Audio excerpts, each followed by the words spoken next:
இந்த ஆண்டு தந்தை பெரியார் அவருடைய 147வது ஆண்டு செப்டம்பர் 17ஆம் தேதி வருகிறது.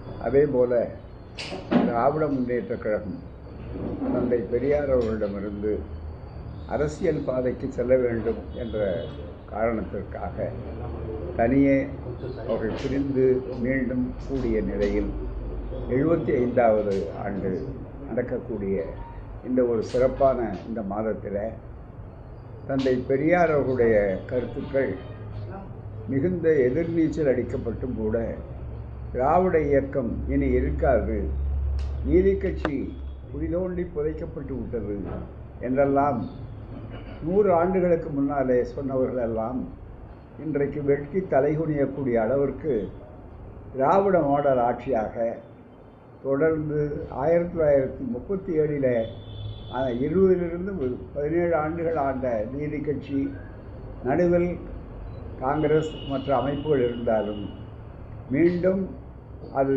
திராவிட இயக்கத்தினுடைய ஆட்சியாக அறிஞர் அண்ணா அவர்களுடைய தலைமையில் 67 தொடங்கி கடந்த 50 ஆண்டுகளுக்கு மேலாக தமிழ்நாட்டை பொறுத்தவரையில் இது பெரியார் மண், சமூக நீதி மண். ஆகவே இதில் வேறு இயக்கங்களுக்கு, வேறு ஆதிக்கத்துக்கு, அதை அழிக்கக்கூடியவர்களுக்கு இடமில்லை என்று ஆக்கியிருக்கிறார். அது ஒரு பெரிய வரலாற்று திருப்பம். அதைவிட இன்னும் சிறப்பாக சொல்ல வேண்டுமானால், தந்தை பெரியார் அவர்கள் காங்கிரஸிலிருந்து வெளியேறி முழுக்க முழுக்க அரசியலுக்கு அப்பாற்பட்ட ஒரு சமுதாய மாற்றம், சமுதாய புரட்சி இயக்கமாக சுயமரியாதை இயக்கத்தை தொடங்கி ஒரு பண்பாட்டு பாதுகாப்பு, அறிவுத்துறையில் ஜாதி ஒழிப்பு, தீண்டாமை ஒழிப்பு, பெண்ணடிமை ஒழிப்பு, மூட நம்பிக்கை ஒழிப்பு, இவைகளுக்கெல்லாம் செய்து ஒரு பெரிய திருப்பத்தை உண்டாக்கினார்கள். அந்த 100 ஆண்டு நிறைவு விழா நடைபெற்று இப்போது 101வது ஆண்டில் அடியெடுத்து வைக்கக்கூடிய காலகட்டம். இந்த கட்டத்தில் தமிழ்நாட்டில் ஒப்பற்ற திராவிட மாடல் ஆட்சி தன்னுடைய தொடர்ச்சியாக இருக்கிறது.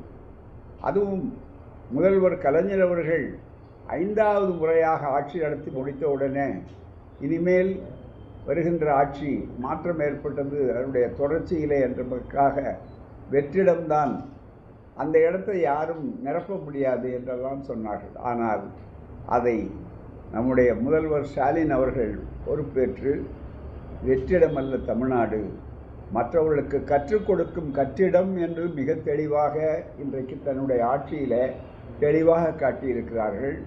4 ஆண்டுகள் ஆட்சி முடிந்து 8 ஆண்டு அவருடைய தலைமை திராவிட முன்னேற்றக் கழகத்திற்கு சிறப்பாக கிடைத்த நிலையில் மீண்டும் ஒரு தேர்தலை சந்திக்கக்கூடிய அளவிற்கும் இருக்கிறார்கள். எனவே இந்த நிலையில் அவர்கள் முதலீடுகளை வரவேற்பதற்காக பல நாடுகளுக்கும் சென்று தமிழ்நாட்டு திட்டங்களையும் அவர்களுக்கு எடுத்து சொல்லி, தமிழ்நாடு ஒரு அமைதி பூங்கா, இங்கே மத கலவரங்களோ சாதி கலவரங்களோ எப்போதோ இருக்குமே தவிர ஏதாவது குறிப்பிடத்தகுந்த அளவுக்கு மற்ற மாநிலங்களைப் போல இல்லை என்பதை நம்பிக்கை ஊட்டிய காரணத்தால் இன்றைக்கு ஏராளமான முதலீடுகள் வருகின்றன. எல்லாவற்றையும் விட அவர் முதலீட்டை அங்கே பெறுவதற்காக சென்றிருந்தாலும் பெரியார் என்ற முதலீடு தான் மிக முக்கியமானது என்பதற்கு அடிப்படையாக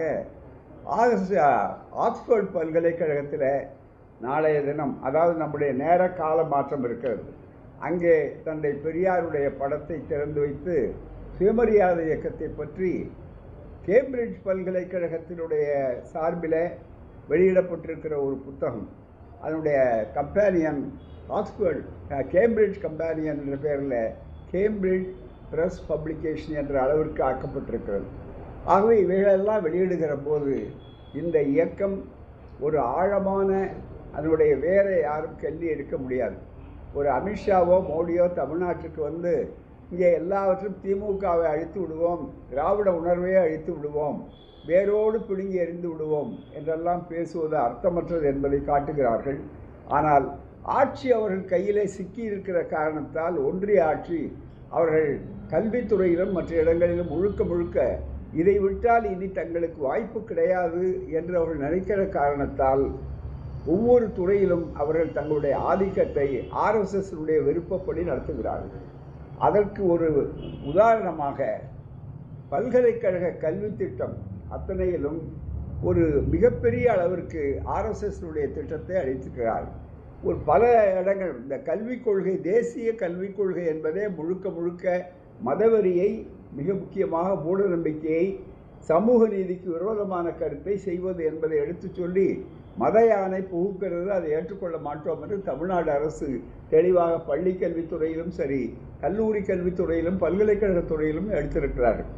இன்றைக்கும் அதே போல LOCF என்று சொல்லக்கூடிய ஒரு திட்டம் பல்கலைக்கழகங்களுக்கு அனுப்பியிருக்கிறார்கள்.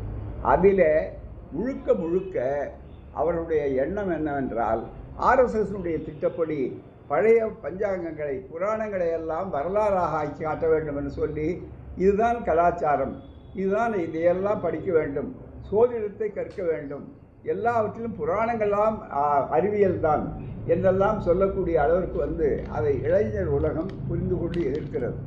அந்த வகையிலே தான் திராவிடர் மாணவர் கழகம், திராவிடர் கழகத்தின் சார்பில் இருக்கக்கூடிய மாணவர் கழகம் 8ஆம் தேதி அன்று தமிழ்நாட்டில் இருக்கிற முக்கிய பெருநகரங்களிலெல்லாம் மாணவர் கழகம் இந்த கல்வி திட்டத்தை எதிர்த்து இதை ஏற்றுக்கொள்ள முடியாது என்பதை ஏற்கனவே தமிழ்நாடு அரசு ஏற்றுக்கொள்ளவில்லை. ஆனாலும் பல்கலைக்கழகங்களிலே அவர்களுக்கு தங்களுக்கு இருக்கிற அந்த ஆளுநர்களுடைய ஆதிக்கத்தின் சார்பாக உள்ளே திணிக்கிறார்கள். அதை எதிர்த்து மிகப்பெரிய அளவிற்கு இருக்கிறது. உதாரணமாக சொல்ல வேண்டுமானால், கணித பாடத்தில் காலக்கணனா, வாயாலேயே புரியாது அது சொல்லவே, காலக்கணனா இந்திய நேர கணிப்பு, பாரதிய பீஜ் கணித், இந்திய இயற்கணிதம் மற்றும் புராணங்களின் முக்கியத்துவம் போன்ற கருத்துக்களில் கவனம் செலுத்த வேண்டும். பல்லுறுப்பு கோட்டு பிரிவுக்கான பரவர்த்திய யோஜேத் சூத்திரம், வேத கணிதங்களிலிருந்து நுட்பங்களை மாணவர்களுக்கு படிப்பார்களாம். இந்திய நாட்காட்டி பஞ்சாங்க குறித்து சடங்குகளுக்கான நல்ல நேரத்தை தீர்மானிப்பதில் அதன் பங்கு பற்றியும் அறிவார்கள்.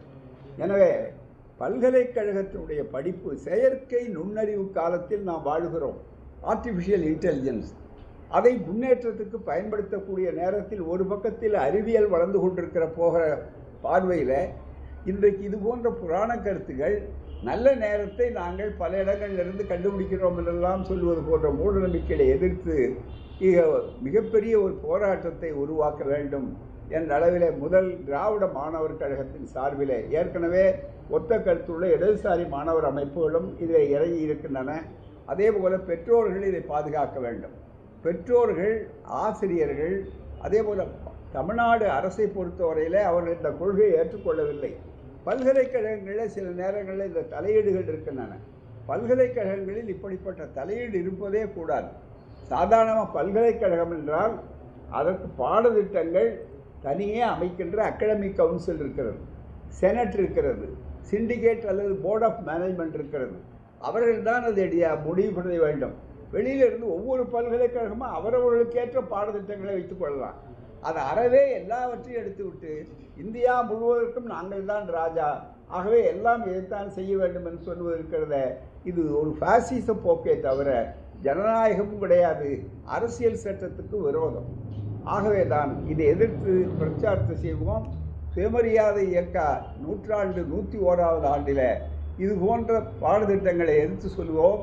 மீண்டும் குருகுல கல்வி என்ற பெயராலே மீண்டும் சனாதனத்தை உள்ளே புகுத்தி அவர்கள் யாரும் 12 வரையில் யாராவது படித்து விட்டோம் என்று ஒரு குருகுலத்திலே சில பேரை வைத்துக்கொண்டு வேதத்தை படித்து விட்டார்கள், இவர்களை நேரே +2 இருந்து கல்லூரிக்கு சேரலாம் என்று ஒரு சான்றிதழ் கொடுத்தால் உடனே IIT வரையிலே போகலாம் என்று சொல்லக்கூடிய அளவிற்கு அந்த திட்டம் வந்திருக்கிறது. எனவே இந்த ஆபத்தை உணர வேண்டும். எப்படி குலக்கல்வி திட்டத்தை ராஜகோபாலாச்சாரியார் கொண்டு வந்து மிகப்பெரிய எதிர்ப்பு வந்ததோ, அதே போல் இந்த கல்வி திட்டம் முழுக்க முழுக்க நம்முடைய மக்களை அறிவு அடிமைகளாக ஆக்குவதற்கும் பழைய கருத்துக்களை சொல்லி அதன் மூலமாக இந்துத்துவா கருத்துக்களை RSS திணிப்பதற்குமாக இருக்கிறது. இதை எதிர்த்து முதல் கட்டமாக துவக்கமாக திராவிட மாணவர்கள் தங்களுடைய எதிர்ப்புகளை காட்ட இருக்கிறார்கள். பெரியாரிசம் பற்றி பேசிட்டீங்க சார். ஆனால் இப்போ பெரியாரிசத்துக்கு எதிர்ப்பாக நிறைய எதிர்மறை விமர்சனங்கள்லாம் நிறைய வருது. பெரியாரிசத்துக்கு எதிர்ப்பாக உதாரணமாக சீமான் போன்றவர்கள்லாம் அதாவது பைத்தியங்களுக்கு நாங்கள் பதில் சொல்வதில்லை. மக்களோடு பழகுகிறவர்களுக்கு தான் மாடுகளோடும் மரங்களோடும் போய் கட்டிப்பிடித்து கொண்டு மாடுகளை அழைத்து மாநாடு நடத்தக்கூடியவர்களுக்கு பைத்தியங்கள் என்று பெயரே தவிர அவருக்கு வைத்தியம் செய்வதற்கும் நாங்கள் தயாராக இல்லை. ஆகவே அவர்களுக்கு பதிலளித்து எங்கள் நேரத்தையும் ஒதுக்க முடியாது. நான் சொன்ன விஷயம் ரொம்ப மிக முக்கியமானது. தலைமுறையாக வந்திருக்கிற கல்வியை அளிக்கக்கூடியது. எனவே இந்த மிக முக்கியமான நேரத்தில் பைத்தியங்களுக்காக நாம் நம்முடைய நேரத்தை செலவழிப்பது அறிவுடைமையாக. தொடர்ச்சியாக அவங்க வந்து புதிய கல்விக் கொள்கையை புகுத்துறதுல வந்து தீவிரம் காட்டிட்டு இருக்காங்க. இப்போ இதை நம்ம எதிர்க்க முடியும்னு நினைக்கிறீங்களா? இந்த விஷயத்தை எல்ஓசி தொடர்ந்து இந்த பிரச்சனை இருக்கிறதே இது ஒரு நாள் இரு நாள் பிரச்சனை அல்ல. தொடர்ச்சியாக நீங்கள் எடுத்துக்கொண்டால் இந்த கல்வியை ஏற்றுக்கொள்ள மாட்டோம் என்று அரசியல் சட்டத்தில் கல்வி என்பது முதலாக மாநில பட்டியலிலே இருந்தது. அந்த மாநில பட்டியலிலே இருந்த கல்வி திட்டத்தை நெருக்கடி காலத்தில் எல்லோரும் விசாவில் இருந்த நேரத்தில் பத்திரிகைகள் தணிக்கைகள் வந்து வரும்போது அந்த செய்திகள் பாராளுமன்றத்தில் அது எடுக்கப்பட்ட போது கூட வெளியிலே தெரியாத அளவுக்கு ஆகப்பட்டது. நெருக்கடி காலம் தீர்ந்த பிற்பாடு பழைய சட்டங்களை எல்லாம் மீண்டும் கேசவானந்த பாரதி வழக்கு என்ற ஒரு பெயரில் மாற்றினார்கள். அது அரசியல் சட்டத்தினுடைய திருத்தங்கள் வந்தது. அப்படி திருத்தம் வரும்போது மற்றவரெல்லாம் மாற்றிக்கொண்டே வந்தார்கள். இந்த மாநில பட்டியலில் திருத்தம் வர வேண்டும். அதே போல் முன்னாடி மேலே மாநில பட்டியலில் இருந்தது. அதை கன்கரண்ட் லிஸ்ட் என்று சொல்லக்கூடிய ஒத்திசைவு பட்டியல் 3 பட்டியல் இருக்கிறது. ஒன்று முழுக்க ஒன்றிய அரசாங்கத்துக்கு மத்திய அரசாங்கம் என்ற ஒன்றிய அரசாங்கத்தினுடைய அதிகாரத்தின் கீழ் இருக்கக்கூடியது ஒன்று. இரண்டாவது கல்வி என்பது முழுக்க மாநிலத்தில் தான் இருந்தது. ரெண்டாவது ஒத்திசைவு பட்டியல் கன்கரண்ட் லிஸ்ட். சிலர் பேர் அதை பொதுப்பட்டியல்னு சொல்லுவாங்க. பொதுப்பட்டியல் அல்ல, பொதுப்பட்டியல்னால் காமன் லிஸ்ட்டுன்னு அது பேர். இது கன்கரண்ட் லிஸ்ட்டு தான் அரசியல் சட்டத்தில் இருக்கும். கன்கரண்ட்னா ஒத்திசைவு, ஒப்புதல் கொடுத்த பிற்பாடு தான் அதில் பட்டியல் இருக்கும். 2 பேரும் சட்டம் செய்யலாம். மாநில அரசும் பண்ணலாம், அதே மாதிரி மத்திய அரசும் அதில் பண்ணலாம். ஆனால் அந்த திட்டத்தில் தான் கல்வியை அப்போது அவர்கள் வைத்தார்கள். 2 பேருக்கும் உரிமை இருக்குது. அவரவர்கள் அவர்களுடைய திட்டத்தை நிறைவேற்றி கொள்ளலாம் என்பது தான். இதை மாற்றம் கொண்டு வரணும்னா மாநிலத்தில் இருக்கிற அதிகாரத்தை எடுக்கணும்னா அவர்களுடைய ஒப்புதலை பெற வேண்டும். அதனால தான் கன்கரண்ட் லிஸ்ட்டுன்னு பேர். ஒரே நேரத்தில் மாற்ற வேண்டும் என்றால் அவர்கள் ஒப்புக்கொள்ளணும். இப்போ மாநிலத்தில் தமிழ்நாட்டு மாநிலத்தில் மும்மொழி கொள்கை அப்படிங்கிறத ஏற்றுக்கொள்ள மாட்டோம்னு சொல்கிறாங்க. இருமொழி கொள்கை தான். அந்த கொள்கையை நிறைவேற்றுறது அண்ணா நிறைவேற்றி 50 ஆண்டுகள் எப்படி இருந்தது? ஒப்புக்கொண்ட காரணத்தால் தான். அரசியல் சட்டப்படி நமக்கு உரிமை இருக்கிறது, அதை சொல்வது. அதே மாதிரி பல்கலைக்கழகங்களுக்கு ஒவ்வொரு பல்கலைக்கழகம் அட்டானமி ஆஃப் தி யூனிவர்சிட்டி, அது சுயேட்சையாக இறங்கணும். பல்கலைக்கழகத்துக்கு பாடத்திட்ட குழு தனியாக உண்டு. இவர்கள் செய்கிறது பூரா தவறான அணுகுமுறை அரசியல் சட்டத்துக்கு. எப்படி என்று கேட்டால் பல்கலைக்கழக மானியக்குழுக்கு என்ன வேலைன்னா பல்கலைக்கழகம் சரியாக நடக்குதா, கொடுக்குற பணத்தை சரியாக செய்கிறாங்களா அப்படின்னு பணம் கொடுக்கறது, அங்கேருந்து கொடுக்கறது. இப்போ பல பல்கலைக்கழகங்களுக்கு இவங்க பணமே கொடுக்கறதில்ல. இவர்கள் என்னாச்சு, வேலியே பயிரை மேய்வது என்று பழமொழி சொல்வார்கள். அந்த வேலியே பயிரை மேய்வது மாதிரி இவர்கள் பாதுகாக்க வேண்டிய இவருடைய வேலையே வேறு. இப்போ எல்லாவற்றையும் போட்டு எடுத்துக்கொண்டு நாங்களே உங்களுக்கு உத்தரவு போடுவோம், நீங்கள் இதெல்லாம் செய்யணும், இதெல்லாம் படிக்கணும்னு சொல்லி பாடத்திட்டத்தை வரையறுக்கக்கூடிய உரிமை பல்கலைக்கழக மானிய குழுவுக்கு கிடையாது. அதே மாதிரி துணைவேந்தர் நியமனம்னு சொன்னால் நாங்கள் சொல்கிற ஆளை தான் நீங்கள் போடணும் அப்படி சொல்கிறதுக்கும் கிடையாது. கொஞ்சம் கொஞ்சமாக நகர்ந்து அதாவது ஃபென்ஸ் ஈட்டிங் இதுதான் கிராப்ஸ்ன்னு சொல்கிற மாதிரி வேலியே பயிரை மேயக்கூடிய அந்த சூழல் மிக தெளிவாக வந்துவிட்டது. ஆகவே தான் இந்த கல்விக் கொள்கையை எதிர்ப்பது என்பது இருக்கிறதே. அதே மாதிரி இந்த கல்விக் கொள்கை நீட் தேர்வு முதல்ல வந்தது, அப்புறம் பார்த்தா கியூட் தேர்வு வந்தது, அப்புறம் 8வது, இப்போ 5வது, 6வது, 7வது, 8வது, அப்புறம் 10வது, அதுக்கப்புறம் தேர்வு என்று இவ்வளவு தேர்வும் செல்லாது. 12th வந்தாலும் அதுக்கப்புறமும் செல்லாது. அதுக்கப்புறம் நீட் தேர்வு வரணும். நீட் தேர்வு கல்லூரிக்கு போனாலும் கல்லூரியில் நீங்கள் என்ன பாஸ் பண்ணி தான் தேவை, அதுக்கு ஒரு தனி இன்னொரு தேர்வு வரணும். இப்படி தேர்வு என்று அதனால தான் நாம் அதை ஏற்றுக்கொள்ள மாட்டோம் என்று தமிழ்நாடு அரசு தெளிவாக திட்டவட்டமாக சொல்லிவிட்டது. கர்நாடக அரசு தெளிவாக திட்டவட்டமாக சொல்லிவிட்டது.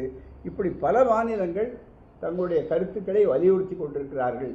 ஆனால் ஆர்எஸ்எஸ் அவர்களுக்கு தெரிகிறது தங்களுடைய ஆட்சி முடியப் போகிறது இந்த ஆண்டு. எப்படின்னா அவர்களுக்குள்ளேயே முதல்ல ஆர்எஸ்எஸ்க்கும் பிஜேபிக்குள்ளேயும் உள்ளே ஒரு பனிப்போர் நடந்து கொண்டிருக்கிறது. அவர்களுக்கு மைனாரிட்டி அரசு 2 மாநிலத்தினுடைய முட்டுக் கொடுப்பதனால தான் இந்த ஆட்சி நீடிக்கிறது. ஒன்று ஆந்திரா, சந்திரபாபு நாயுடுடைய எண்ணிக்கை, இன்னொன்று பீகார். பீகாரில் இப்போ ஆட்டம் கொண்டிருக்கிறது. அதனால தான் இப்போ பீகாருக்கு செய்ய வேண்டும் என்பதற்காகத்தான் முந்தி பீகாருக்கு சலுகை காட்டினாங்க மிகப்பெரிய அளவுக்கு, அங்கே வந்தார்கள். இப்போ திடீர்னு பார்த்திங்கன்னா திடீர்னு இவ்வளவு நாள் இல்லாத அக்கறை மிக முக்கியமாக இன்றைக்கி ஜிஎஸ்டியில் வந்திருக்கு. என்ன காரணம்? பீகார் தேர்தல் தான். முன்னால் அதே மாதிரி, அதாவது ஜாதிவாரி கணக்கெடுப்பு கேட்குறவர்களெல்லாம் அர்பன் நக்சல்கள் என்று மோடி சொன்னார். அவரே ஜாதிவாரி கணக்கெடுப்பு நடத்துவேன்னு சொல்லிட்டு எப்போ நடத்துவேன்னு சொல்லலை, சும்மா ஒப்புக்கொள்கிறோன்னு இன்றைக்கி சொன்ன உடனே எல்லாரும் சொன்னாங்க. எதுக்காக? பீகார் தேர்தல். பீகார் தேர்தலில் அதை சொல்லியும் தங்களுக்கு ஆதரவு வராது என்று நினைத்து அச்சடித்ததால் இன்றைக்கு ஜிஎஸ்டி மூலமாக உங்களுக்கு வரியெல்லாம் எடுத்துட்டோம் அப்படின்னு பீகாருக்கு மட்டும் அதை செஞ்சால் பழிச்சுன்னு தெரியும். அதுக்காக என்ன பண்ணுறாங்க, நாங்கள் வருகிறோம். இவ்வளவு நாளாக இல்லாத அக்கறை. அதுவும் ரெண்டாவது, இப்போ வரிகளை குறைச்சி அது மூலமாக வருமானத்தை நாங்கள் இழக்கிறோன்னு காட்டுறதை விட இப்போ 50% ஏற்றுமதி வரி எல்லாம் சொல்லி இந்த நாட்டில் வேலைவாய்ப்பு 2 லட்சம் கோடி வேலைவாய்ப்பு போயிருக்கு அமெரிக்க ட்ரம்பினுடைய கொள்கையினால். இந்த காலகட்டத்தில் போய் வருமானத்தை நாங்கள் குறைக்கிறோன்னு சொல்லக்கூடிய அவசியம் எப்படி இருக்கும்? சாதாரணமாக வரியை இப்போ வருமானத்தை நாங்கள் கூட்டி அதை சப்சிடி மூலம் உதவி மூலம் வியாபாரிகளுக்கு பாதிக்கப்படக்கூடிய சொல்ல வேண்டிய காலகட்டம். அப்படி எடுக்க வேண்டிய காலகட்டத்தில் இப்போ போய் நாங்கள் எல்லாத்தையும் குறைக்கிறோன்னா ஏராளமான அளவுக்கு நம்மகிட்ட வருமானம் இருக்கா அப்படின்னு இதை குறைக்கிறோன்னு சொன்னாலே என்ன அர்த்தம்னு சொன்னால் அதுக்கு நாங்கள் பதில் சொல்கிறோங்கிறத விட அது ஒரு பக்கத்தில் பதில் மேலே இருந்த வாரியாக. ஆனால் இன்னொரு பக்கத்தில் பார்த்திங்கன்னா பீகார் தேர்தல் இந்த மாதிரியான உள்நோக்கம் இருக்கிறது. ஆகவே அவருடைய எண்ணம் முடிய போகுது. அதுக்காக உள்ளாக இந்த திட்டங்களை எல்லாம் உள்ள தள்ளிடணும். ஆகவே அவசரமாக நவ் ஆர் நெவர் ஆங்கிலத்தில் சொல்லுவாள், இப்போ செய்யாவிட்டால் எப்பவும் செய்ய முடியாது. ஏனென்றால் அவளுக்குள்ளே பனிப்போர் நடந்து கொண்டிருக்கிறது. இவர் நீடிக்கலாமா வேண்டாமா, முதல் நாள் சொல்கிறாங்க ஒன்று, அடுத்த நாள் வேறு விதமாக சொல்கிறாங்க. அவருடைய கட்சி தலைமையவே இன்னும் முடிவு பண்ண முடியல. அதுதான் மிக முக்கியம். பிஜேபியினுடைய 75 வயது தாண்டி ரொம்ப நாள் ஆச்சு. ஆனால் அவரால் அடுத்த தலைவர் யாருன்னு முடிவு பண்ண முடியல. காரணம் என்ன? அந்த ஆர்எஸ்எஸ் பனிப்போர். அதுக்குள்ளாக இந்த திட்டங்களை எல்லாம் நமக்கு இப்போ இருக்கிற மெஜாரிட்டி கூட வராது. இப்போ மைனாரிட்டி அரசு தான் பிஜேபியை பொறுத்தவரை. அதனால தான் அவர்கள் தேசிய ஜனநாயக முன்னணி சேர்த்து சொல்கிறதுடைய நோக்கமே ஆள்றது பிஜேபி. தேசிய ஜனநாயக முன்னணிக்காரங்க எல்லா கொள்கையும் அவங்கள கலந்து அதுக்கப்புறம் தேசிய ஜனநாயக முன்னணி கட்சிகள் எல்லாம் அந்த கொள்கைகளை வகுக்கின்றனவா என்றால் கிடையாது. ஆர்எஸ்எஸ் அந்த கொள்கையை வளர்க்கின்றன. அதனால் அடிப்படை இருக்குது. எனவே இந்த ஆபத்தில் இதையெல்லாம் செய்யணும்னு நினைக்கிறாங்க. வேற ஒன்று டெட் எக்ஸாம் கம்பல்சரி சொல்கிறாங்க. கம்பல்சரி ஆகிடுச்சு டெட் எக்ஸாமு. கிட்டத்தட்ட 1 லட்சம் ஆசிரியர்கள் அவங்களோட கேள்விக்குறியாக இருக்குது. ஆனால் தமிழக அரசு ஒரு சட்ட ரீதியான ஒரு முன்னெடுப்புக்கு போகல. இல்லை இன்னைக்கு கூட பார்த்தீங்கன்னா இந்த செய்தி அறிக்கை இன்னைக்கு விடுதலையில் பணியில் இருக்கும் ஆசிரியர்களுக்கு தகுதி தேர்வு கட்டாயமாக கண்டித்து இன்றைக்கி அறிக்கை எழுதுவதோட உச்சநீதிமன்றத்தினுடைய தீர்ப்பு என்பது இருக்கிறத முழுக்க ஏற்றுக்கொள்ள முடியாத ஒன்று. நம்முடைய ஆசிரியர்கள் ஏற்கனவே அது உரிய இதெல்லாம் தேர்வெல்லாம் எழுதியிருக்காங்க. பல ஆண்டுகள் ஓய்வு பெறப்போகிற நிலையில் இப்போ போய் டெட் எழுதணும் அப்படின்னு சொல்கிறது பாருங்கள், தவறானது. அது உச்சநீதிமன்றத்தில் பல தீர்ப்புகள் இப்படி வருது. அதுக்கு உதாரணத்துக்கு ஒரு தீர்ப்பு அதுதான் இறுதியானதுன்னு சொல்ல முடியாது. அவர்கள்ட்டையும் மறுபடியும் சீராய்வு ரெவியூன்னு போட்டால் பல நேரங்களில் ரெவியூ சரியாக நடக்கிறதில்ல. ஆகவே என்ன எழுதிட்டோன்னா மாற்று வழிகளும் கண்டுபிடிக்கணும். இந்த தீர்வுகளை ஏற்றுக்கொள்ள முடியாது. உதாரணம் உங்களுக்கு சொல்கிறேன். உச்சநீதிமன்றத்தினுடைய தீர்ப்புகள் முடிந்த முடிவுகளாக இல்லை என்பதற்கு இந்த நாய்க்கடி தீர்ப்புகளே போதும். எத்தனை நாய்க்கடியை விட அதிகமான கடி கடிச்சிருக்குது இந்த தீர்ப்புகள். என்னன்னா முதல்ல ஒரு தீர்ப்பு 2 நீதிபதி ஒன்று சொன்னார். அதுக்கடுத்து இன்னொரு நீதிபதி நாய்களையே உள்ளே பிடிச்சி போடணுன்னாரு. இன்னொன்று நாய்களை உள்ளே பிடிச்சி போடக்கூடாது, அது ஜீவகாரண்யத்தை பொறுத்தது. ஆகவே நாய்களுக்கெல்லாம் ஊசி போடணுன்னாரு. நாய்களுக்கு ஊசி போடணுங்கிறது முக்கியமாக, நாய்களுக்கெல்லாம் வேற உள்ளே பிடிச்சி போடுறது முக்கியமான நாய்க்கடியிலேயே உச்சநீதிமன்ற தீர்ப்புகள் ஒன்றுக்கொன்று மாறுபட்டிருக்கும் போது நாயை பற்றி கவலைப்படுறதை விட மனுஷனை பற்றி அதிகம் கவலைப்படணும். அதுவும் ஆசிரியர்கள் முழுக்க எல்லோரையும் தயார் பண்ணக்கூடியவர்கள். அவர்கள் வாழ்நாள் முழுக்க இருக்கு அவரை கற்றுக் கொடுத்துருக்கிறான் இந்த நாட்டில். ஆகவே நான் அவர்களுடைய பணியை இப்போ இன்றைக்கு மாலையில் எல்லாரையும் அழைத்திருக்கிறார்கள். அழைத்து என்ன செய்வதுன்னு சொல்லுகிறார்கள். மீண்டும் இந்த அறிக்கை இருக்குது, தமிழ்நாட்டில் போர்க்கத்து கொடுத்துருக்குறோம். அந்த அறிக்கை பணி பாதுகாப்புக்குரிய மாற்று வழிகள், பரிகாரங்கள் உடனடி தேவை. என்ன காரணத்தை முன்னிட்டோம்? தமிழ்நாட்டு ஆசிரியர்கள் இத்தனை ஆண்டுகள் பதவியில் பொறுப்பில் இருக்கக்கூடியவர்களுக்கு ஆபத்து ஏற்படக்கூடாது. அவர்களுக்கு என்ன, அவர்களை பாதுகாப்பது என்ன வழிமுறை என்பதை தெளிவாக செய்ய வேண்டும். இது சாதாரணமான ஆசிரியர் பிரச்சனை, பெற்றோர்கள் பிரச்சனை மட்டுமல்ல, எதிர்காலத்தில் இருக்கக்கூடிய கல்வி பிரச்சனை. அதை எல்லாவற்றையும் தாண்டி மனிதாபிமான பிரச்சனை. அவர்களுடைய வாழ்வு என்பது, ஆசிரியர்கள் எத்தனை முறை பரீட்சை எழுதுவாங்க, எத்தனை வயதில் பரீட்சை எழுதுவாங்க, பரீட்சை எப்படி நடக்குதுன்னு நீட் தேர்வில் தெரியும், கேள்விகளை எப்படி கேள்விப்படுறாங்க கேட்குறாங்கன்றது தெரியும். அந்த மார்க் தான் கடைசி எல்லைன்னு சொல்லக்கூடிய அளவு கிடையாது. ஆகவே தான் மீண்டும் மீண்டும் தேர்வு என்பது இருக்கிற ஒன்று. அது மட்டுமல்ல, ஒரு நீதிபதி எழுதுகிற கருத்தை இன்னொரு நீதிபதி ஏற்றுக்கொள்ளாமல் வரக்கூடிய அளவில் இருக்காங்க. நீதிபதிகள் தேர்விலேயே கூட இந்த நீதிபதியை நான் பரிந்துரை செய்யவில்லைன்றாரு. அதை மீறி தான் கொண்டு வந்து பரிந்துரை வச்சிருக்கிறாங்க. அதனால் உச்ச நீதிமன்ற தீர்வுகளே அவர்களால் தெளிவான முடிவெடுக்கும் போது, முடியாத நிலை இருக்கும்போது, இந்த 2 ஒரு தீர்ப்பை வைத்துக்கொண்டு இதே இறுதி என்று சட்டப்படி உச்சநீதிமன்றத்தினுடைய தீர்ப்பு அவர்களை கட்டுப்படுத்தும், அவ்வளோதான் தவிர.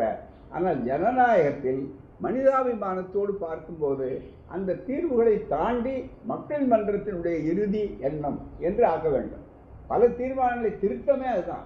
அவர்கள் அரசியல் சட்ட திருத்தம் செய்கிறார்கள் இல்லையோ, நம்முடைய மாநிலத்தில் இது எங்களுக்கு ஏற்புடைத்தல்ல, இதற்கு மாற்று வழி இதுதான். ஆகவே அவர்களுக்கு பாதுகாப்பு என்ன செய்யணுமோ அந்த பாதுகாப்பு கூட நிச்சயமாக தமிழ்நாடு அரசு வழங்கும். அதை தான் யோசிக்க வேண்டும். அதை நாங்கள் வற்புறுத்துவோம். திமுக கூட்டணியில சலசலப்பு நிலவுது அப்படின்னு தொடர்ச்சியா சொல்லிட்டு இருந்தாங்க. ஆனா இப்ப வந்து என்டிஏ கூட்டணியில இருந்து ஒவ்வொருத்தரா வெளியே, அதாவது இதுல ரொம்ப முக்கியமானது என்னன்னா, முதல்ல மோடி வந்தார், பன்னீர்செல்வத்தை வெளியே கொண்டு வந்தார், அது அவருடைய சாதனை. அடுத்து அமித்ஷா திருநெல்வேலி வந்தார், அடுத்தபடியாக இன்னொருத்தரை வெளியே கொண்டு வந்திருக்கிறார். அடுத்து அடிக்கடி வரணும், அவங்க வந்தாலும் கொஞ்சம் நஞ்சம் இருக்கிற. இப்போவே தேசிய ஜனநாயக முன்னணியில் இருக்க யார் இருக்காங்கன்னு சொல்ல முடியாது. 2 பேர், அதை யார் இருக்காங்க, ஏற்கனவே இருந்தவங்க இருக்கிறாங்களான்னா கொஞ்சம் யோசனை பண்ணி பாருங்க. இனிமே இருக்கிறவங்க யாரும் இல்லை, புதுசாக போய் சேர்ந்த, நாங்கள் புதுசாக கட்டிக்கிட்ட ஜோடி தாங்கன்னு சொல்கிறக்கூடிய அளவு பாடுற மாதிரி யார் இருக்காங்கன்னா எடப்பாடி இருக்கார். அதிமுகவான்னு கூட சொல்ல முடியாது இப்போ.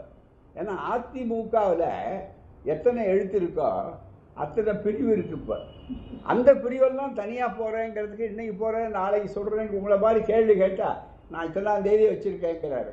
அடுத்தபடியாக நீங்கள் யார் ஆதரிக்க போகிறத டிசம்பரில் முடிவு பண்ணுங்கிறாரு. அதனால் பல பேர் பார்த்துட்டு இருக்காங்க. ஏற்கனவே இருந்தவர்கள் இவரெல்லாம் தேசிய ஜனநாயக கூட்டணின்னு சொல்கிறாங்க. தேசிய ஜனநாயகத்தில் பாமக இருந்தது, இப்போ இருக்கா? பாமகவே இருக்காங்கிற ஒரு கேள்வி. ஏன்னா அது பாமக அப்படின்னா அது அந்த சூழல் இருக்கு. இன்னும் 8 மாதமாக நடந்துகிட்டு இருக்கு. அது இன்னும் முடிவு பண்ண வேண்டிய விஷயம். அது வந்து தகப்பன் மகன் சண்டையா அல்லது தத்துவத்தில் சண்டையா அல்லது அதிகார சண்டையாங்கிறது நாங்கள் உள்ளே போக விரும்பலை. அது பாட்டுக்கு நடந்தது. அதனால் அவங்க யாரை ஆதரிக்க போகிறாங்க அப்படிங்கிற பிரச்சனை அங்கே. அதே மாதிரி பார்த்தீங்கன்னா ஏற்கனவே இருந்த அதில் இன்னொரு கட்சி, நம்முடைய விஜயகாந்த் அவருடைய கட்சி இருக்கிறாங்க, தேசிய திராவிட முற்போக்கு திராவிட கழகம். அவங்க முதல்ல என்ன பண்ணுறாங்க, கரெக்டாக வந்து டிசம்பரில் சொல்லுவோம், எப்போ எடுப்போம்னு அவர் சொல்கிறாரு. இப்போ நேற்று வெளியே போகிறேன்னு சொன்ன ஒருத்தரும் அவரும் டிசம்பர்லாம் சொல்லுவார். எல்லாம் செப்டம்பர் போய் இந்த டிசம்பருக்கு ரொம்ப முக்கியத்துவம் வந்திருக்கு. ரொம்ப எல்லாம் ஆவலாக டிசம்பரை எதிர்பார்த்துட்டு இருப்பாங்க. ஆனால் டிசம்பரில் அதிமுகவே அவரோட இருக்குமா, எடப்பாடி இருப்பாராங்கிறத அவர் என்ன சொல்ல போகிறாருன்னு தெரியாது. இதுதான் வேடிக்கை தமிழ்நாட்டு அரசியல். ஆகவே தேசிய ஜனநாயக முன்னணியிலேருந்து இப்போ தேசிய ஜனநாயக முன்னணியே தமிழ்நாட்டில் இல்லை, 2 கட்சி தான் இருக்குது. பிஜேபி அவரோடு சேர்ந்துருக்கிற எடப்பாடியார் கட்சி, அதுவும் அதிமுகன்னு சொல்ல முடியாது, எடப்பாடியார் கட்சி அப்படி தான் சொல்ல முடியும். எனக்கும் எடப்பாடி யார், எடப்பாடி யாருன்னு சொல்கிறாங்க, எடப்பாடி யார் அப்படின்னு தான் ஒரு தவிர விஜய் தலைமையில் 3வது அணி அமைகிறதுக்கு வாய்ப்பு இருக்குது அப்படின்னு சொல்லி சொல்கிறாங்க. ஏன்னா திமுக கூட்டணியிலேருந்து போகிறதுக்கு, அதாவது அரசியலில் பார்த்தீங்கன்னாக்கா யார் வேணாலும் இப்போ தமிழ்நாட்டு அரசியலில் நிர்ணயம் பண்ணி சொல்ல முடியல. ஏன்னா பெரும்பாலும் ஏலம் யார் உச்ச ஏலம் கேட்பாங்க, அது இட பிரச்சனையாக இருந்தாலும் சரி மற்ற பிரச்சனையாக இருந்தாலும் அது ஏலம், பெரிய ஏலம் எப்போ நடக்குது, ஏலத்தினுடைய தேதி என்ன, அது டிசம்பரா அல்லது நவம்பரா அல்லது வேறு இதை இன்னும் தெரியக்கூடிய அளவில் இல்லை. அதனால் இந்த வேடிக்கையெல்லாம் காட்டலாம். 2வது இன்னொன்று, இந்த வித்தைகள், வேடிக்கை, சினிமா, கூத்து இதெல்லாம் இருக்கு பாருங்க, ரொம்ப பெருசு அளவு. இதை விட முக்கியமானவங்களாம் நான் எல்லாத்தையும் மாற்றி விடுவேன் அப்படின்னு நினைத்தார்கள். ஆனால் என்ன நடந்ததுன்னு தெரியல. இன்னும் முதல்ல மற்ற பெரிய மாநாடுகள் மற்றெல்லாம் இருக்கலாம், முதல்ல ஒரு கொள்கை என்னன்னு இதுவரையில் சொல்லலையே. கொள்கையை சொல்லணுமே தவிர கொள்கையே சொல்லலையே. அங்கிளுக்கு பாரு அல்லது இன்னொருத்தர் சொல்கிறதெல்லாம் சினிமா டைலாகே தவிர அது கொள்கைகள் அல்ல. அது அங்கே இருக்கிற பஞ்ச் டைலாகெல்லாம் சினிமா வேர்ல்டுக்கு போகும், ஆனால் அரசியலுக்கு அது வராது. ஆகவே தான் இந்த கூத்தை நம்ம கண்டால் ரசிக்கலாம், சுவைக்கலாம், நல்ல நகைச்சுவைகள். வேற ஒரு நன்றி, வணக்கம்.